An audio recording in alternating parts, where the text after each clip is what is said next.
बेनीपट्टी थाना क्षेत्र के कटैया गांव के मोहम्मद फिरोज का मामला थमने का नाम ही नहीं ले रहा। बिहार के नेता प्रतिपक्ष तेजस्वी यादव के बाद आज भाकपा माले के राष्ट्रीय महासचिव दीपांकर भट्टाचार्य ने फिरोज से मुलाकात की है। दीपांकर भट्टाचार्य बेनीपट्टी के कटैया गांव के मोहम्मद फिरोज के घर पहुंचकर फिरोज से पुलिसिया कार्रवाई की पूरी जानकारी ली। जानकारी लेने के बाद दीपांकर भट्टाचार्य गंभीर नजर आए।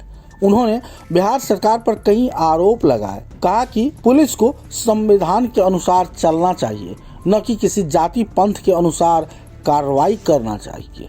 उन्होंने कहा इस मामले को लेकर भाकपा माले चुप नहीं बैठेगी। उनके साथ एमएलसी शशि यादव, मिथिलांचल प्रभारी धीरेन्द्र झा, इंसाफ मंच के नियाज अहमद, पप्पू खान, आफताब आलम, शत्रुघ्न सहनी, जिला सचिव ध्रुव नारायण कर्ण, विजय दास, योगनाथ मंडल, मयंक कुमार, मदन चंद्र झा, श्याम पंडित सहित कई माले नेता मौजूद थे। देखिए फिरोज से मुलाकात के बाद क्या कुछ बता रहे हैं दीपांकर भट्टाचार्य। हम लोग तो रिपोर्ट मिली थी, हमारे साथी पहले भी आके मिल के गए हैं। तो फिरोज साहब के साथ जो हुआ उस पर तो लगता है कि पूरे बिहार में लोग शर्मिंदा है, आक्रोश है। और आज तो हम लोग यहीं आने वाले थे, लेकिन तब तक एक मुजफ्फरपुर की एक घटना भी पता चला कि वहाँ कांटी में एक नौजवान की हत्या कर दी गई। तो पूरे बिहार में तो लग रहा है कि नीतीश जी कहते थे सुशासन, तो सुशासन का तो मतलब है कि कानून का राज हो, संविधान का शासन हो।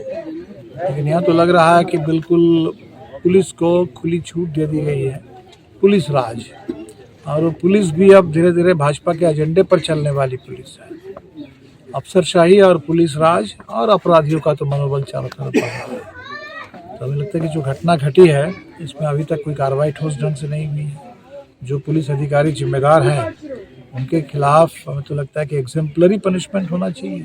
जो अभी बता रहे थे, हमारे लिए इतने शर्म की बात है, एक तरफ संविधान के 75 साल पूरे हो रहे हैं, गणतंत्र के 75 साल पूरे हुए, जिस संविधान के पहले पन्ने पर लिखा हुआ है कि हिंदुस्तान के हर नागरिक को बिना कोई भेदभाव, चाहे धर्म के आधार पर हो, जाति के आधार पर हो, भाषा के आधार पर हो, बिना भेदभाव सबके लिए बराबरी, सबके लिए न्याय, सबके लिए आज़ादी। और वहाँ जिस तरह से इनको मुस्लिम होने के नाते टारगेट करके अतिरिक्त इनके ऊपर हमला किया गया। वो कह रहे थे कि जिस तरह से इनको अपमानित किया, दाढ़ी खींचा, मैंने अब पुलिस को तो बुनियादी ट्रेनिंग ये होनी चाहिए कि आपको मानवाधिकार का सम्मान करना है, आपको संविधान के अनुसार काम करना है। पुलिस कोई वर्दीधारी गुंडा तो है नहीं, ये जो जिनको लाइसेंस मिल गया है कि आप किसी को कुछ भी कर दो। तो इसलिए हमें लगता है कि ये तो नीतीश जी के राज में अब पुलिस का आतंक जो हम कांटी में भी देख करके आ रहे हैं।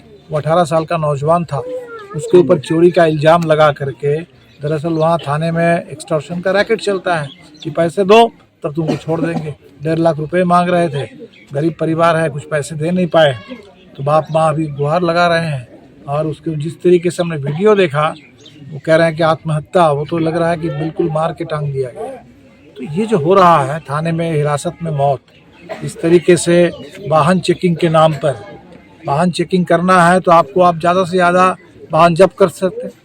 आपको किसने ये अधिकार दिया कि आप किसी को पिटाई कर दें, किसी की इस तरीके से अपमानित करें? तो हमें लगता है कि इसमें तो जुर्माना लगना चाहिए, प्रशासन के ऊपर जुर्माना लगना चाहिए। इसको मैं कंपनसेशन नहीं कहूँगा, मैं कहूँगा फाइन प्रशासन को, कि अब उसमें कार्रवाई हो। और ये मानवाधिकार आयोग इसको सुनिश्चित करे, देश में कोर्ट इसका संज्ञान ले, सुनिश्चित करे कि इस तरीके से जहाँ मानवाधिकार का खुलेआम इस तरह का उल्लंघन हो रहा है और एक साफ दिख रहा है मुस्लिम विद्वेष, तो इस नफरत के आधार पर सरकार नहीं चल सकती। नफरत के आधार पर कहीं कहीं कानून का राज सुशासन नहीं हो सकता। तो ये नफरत के रास्ते पर शासन करने वालों को सख्त इनके ऊपर कार्रवाई होनी चाहिए। और बिहार की जनता पर हमें भरोसा है कि तमाम इंसाफ पसंद लोग, आप हम लोग फिरोज साहब के साथ हैं, रहेंगे। और जब तक इंसाफ ना मिले ये संघर्ष जारी रहेगा। विधानसभा का सत्र आने वाला है, इसमें भी ये सवाल जोर शोर से उठेगा। और अभी इस समय हम एक बिहार में बदलो बिहार न्याय यात्रा चला रहे हैं। सच कहिए तो हम लोग 1 तारीख से 5 तारीख को पदयात्रा पर थे, फारबिसगंज से पूर्णिया, न्याय की ही बात करते हुए, बदलो बिहार न्याय यात्रा। और उसी समय खबर मिलती है कि इस तरह की इतने बर्बर अन्याय की घटना घट रही है। तो इस अन्याय के खिलाफ न्याय की जो मुहिम है उसको तेज करेंगे। 2 मार्च को पटना में गांधी मैदान में एक बहुत बड़ा महाजुटान इन्हीं सवालों को लेकर के कि बिहार में जो पीड़ित लोग हैं उनको न्याय मिले, जो गरीब है जिनको कोई रोजगार नहीं मिला हुआ है उनको रोजगार मिले, और विकास की जो बात हो रही है और गरीबी छा रही है तो बिहार में सरकार ने जो भी गरीबों के लिए वादा किया था उसको पूरा करे। तो ऐसे ही सवालों को लेकर के हम लोग लड़ रहे हैं।